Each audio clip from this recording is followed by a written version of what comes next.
শেরপুর জেলার শ্রীবর্দী ঝিনাইগাতী শেরপুর ৩ আসনের জামায়াতে ইসলামের দাঁড়িপাল্লা প্রতীকের প্রার্থী নুরুজ্জামান বাদল মারা গেছেন।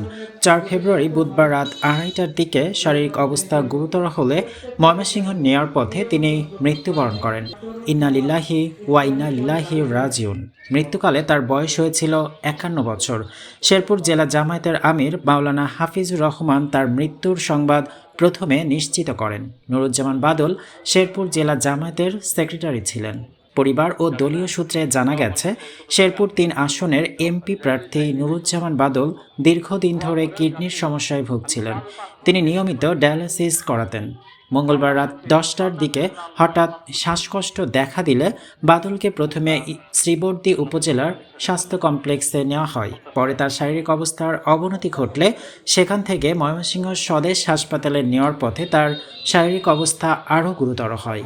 এ অবস্থায় ময়মনসিংহ মেডিকেল কলেজ হাসপাতালে নিয়ে গেলে কর্তব্যরত চিকিৎসক বাদলের মৃত্যুর তথ্য নিশ্চিত করেন।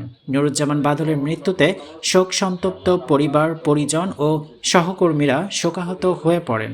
এদিকে নুরুজ্জামান বাদলের মৃত্যুতে শোক প্রকাশ করেছেন নির্বাচনে তার প্রতিদ্বন্দ্বী ধানের শীষ প্রতীকের প্রার্থী জেলা বিএনপির সাবেক সভাপতি মাহমুদুল হক রুবেল, শেরপুর ১ আসনের জামায়াতে মনোনীত প্রার্থী হাফেজ রাশেদুল ইসলাম, শেরপুর ১ আসনের স্বতন্ত্র মোটরসাইকেল প্রতীকের প্রার্থী শফিকুল ইসলাম মাসুদ, ধানের শীষ প্রতীকের প্রার্থীর পক্ষে সদর উপজেলা বিএনপির আহ্বায়ক আলহাজ মোহাম্মদ হজরত আলী, জেলা বিএনপির সাবেক আহ্বায়ক অ্যাডভোকেট সিরাজুল ইসলাম সহ বিভিন্ন রাজনৈতিক নেতৃবৃন্দ শোক সন্তপ্ত পরিবারের প্রতি গভীর সমবেদনা জানিয়েছেন।